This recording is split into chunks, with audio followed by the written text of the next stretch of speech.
So there's ways that kind of the fluid and electrolytes move from one space into the other. That's all this slide is talking about, is how those slides move. It's kind of nice she did like these little things here for you, so that when you see this on a test, you'll be able to identify it very, very quickly. When we talk about diffusion is particles that are moving from an area of high concentration to an area of low concentration. So you have two areas. You've got a bunch of particles. In this case, it would usually be, osmolites or osmoles or whatever. So like sodium, potassium, right? And you've got a little bit over here and you've got a lot over here. Diffusion is the natural way. It's very, very natural for those to move across a membrane like this, from an area of high concentration to an area of low concentration. That is diffusion. Sometimes that happens very, very simply on its own.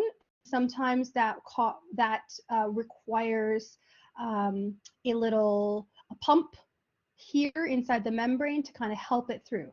When it goes through on its own, very, very naturally like that, it's simple diffusion. When it requires the pump, it's facilitated diffusion. And then I think on the next slide, yeah, so I'm gonna talk about carrier membranes just in a second. So what we're actually focused mostly on for when we're talking about fluid, sorry, is this osmosis. Osmosis is the movement of water. Same thing. We've got those membranes or those compartments, whatever. The area of movement, the movement of water from an area of low concentration, low to high solute concentration. So you've got that same thing, the same gradient where you've got like low solute and high solute over here. Whenever you see the word solute, solvent, we're talking about the thing that's in the water. So in our case, in our body, that means electrolytes, a bunch of electrolytes floating around, proteins, different things floating around. And so when we have a high solute count here, we talked already about what's going to happen with those solutes. What they're going to want to do naturally is go from an area of high concentration to an area of low concentration. The water is going to naturally want to go from an area of low concentration to an area of high concentration. It does the opposite. Why is it doing that? both of those kind of movements, diffusion, is working towards kind of the same goal. They're trying to get a balance. They want a balance so that there isn't an area of high concentration and an area of low concentration. We want the same-ish concentration on both sides. I don't know if that's the same amount, but whatever. We want it to be equal. We want it to be balanced.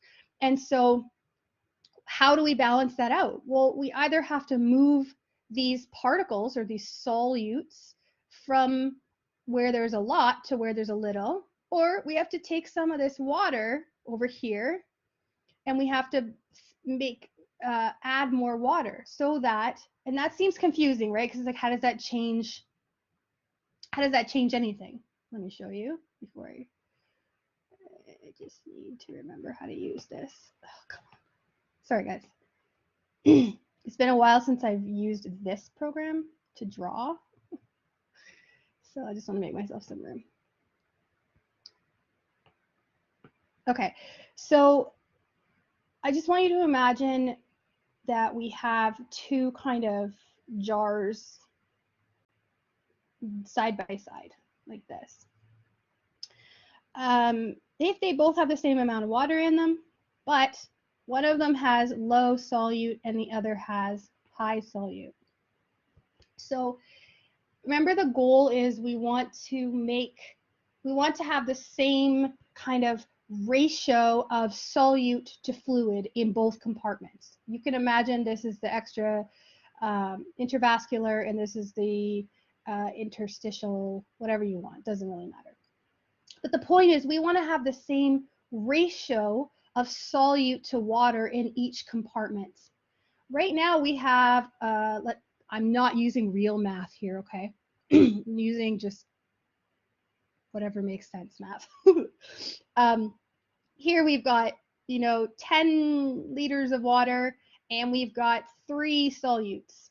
Here we have 10 to say 20 solutes, right? How do we change that? Again, we can move the solutes over, take these solutes over and move them into here, but they don't do that so easily. It's in the body, it's not as easy to do that, to move the solutes. It requires a pump. It's a little bit more difficult. What's really, really easy in the body is to move the water.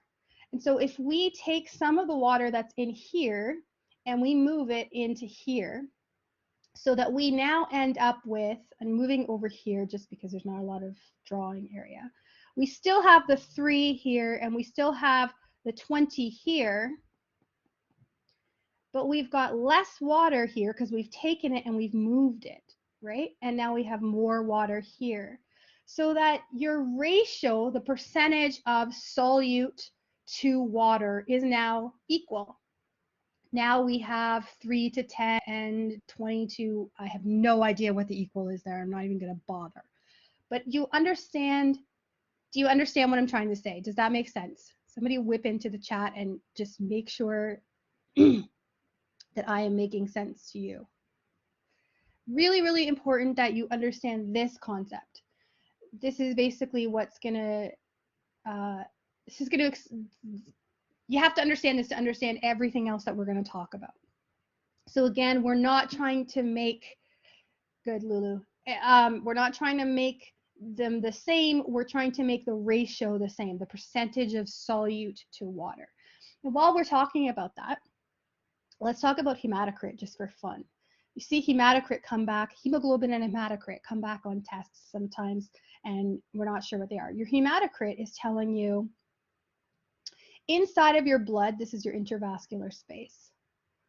What is the percentage of red blood cell to the rest of what's in there, right?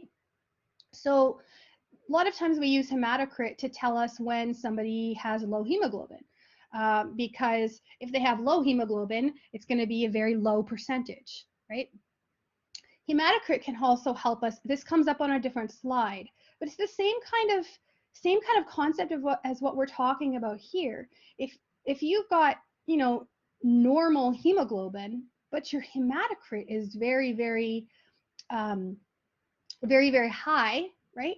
Meaning you have your percentage to red blood cells to the fluid that's in here is very, very high. That either means that we have gotten too many red blood cells, which is very, very rare, or the fluid inside that space has gone down, right? Does that make sense? And so that high hematocrit, which we'll talk about later again, is telling us something about what's inside of this vascular space. It's telling us we have too much red blood cells compared to the rest of the fluid volume that's in there, meaning we've lost some fluid. It's very, very difficult to increase red blood cells. So it's, unless we've given a transfusion, I guess. Even then, no, you get the rest of the blood product. I don't know. It's very, very rare. So it's much more likely that we've lost fluid in that space. Hopefully that makes a little bit of sense. Let's go on to the next thing. Okay, so we were talking about, I'm really annoyed with this, but we're going to keep going the way we're using it. We were talking about simple and facilitated diffusion. So earlier we were talking about how the solutes move from an area of high concentration to an area of low concentration, how that's diffusion. Sometimes that might require a little carrier protein, as long as it doesn't require energy. And I think actually it might be better on the next slide. Just hang on. I feel like it's saying the same thing. Okay, let's just say it here. If we want to move solutes, which why would we, from an area of low concentration to an area of high concentration, sorry, I don't need to change my pen color.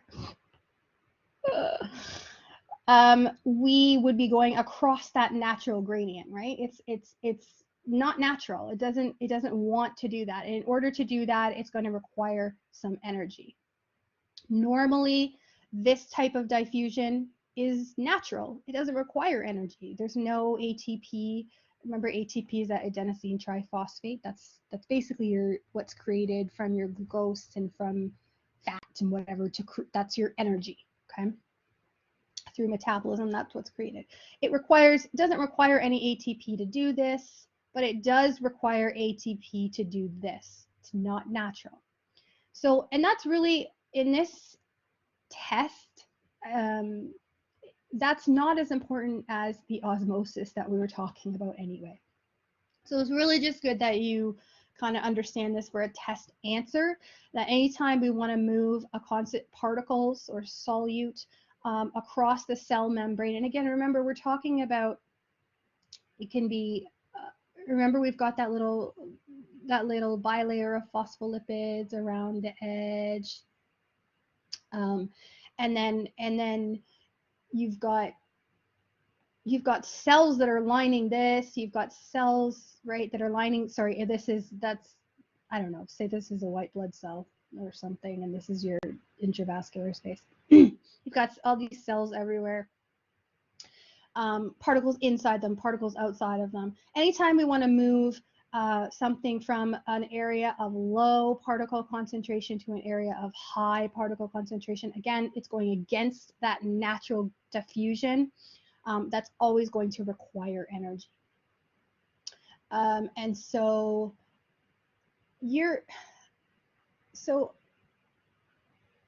movement of going across needs ATP is movement is going across the gradient. Good example of this is the sodium potassium pump. Really? Okay. Let's think about this. I want to think that through. Kieran, I'm doing my thinking through thing. Okay. So we've got sodium. So this is a good thing to talk about. Your two kind of major electrolytes that are going to be in play that we're going to talk about mostly. And lucky for you, you don't have to talk about any of the other ones. When I took this course, we had to memorize phosphate and calcium and all this other crap that is very, very useless for what we're doing. But anyway, so you've got this, let's say this is a cell. So your sodium, let's talk about sodium. Sodium is mostly outside of the cell. So sodium is yellow.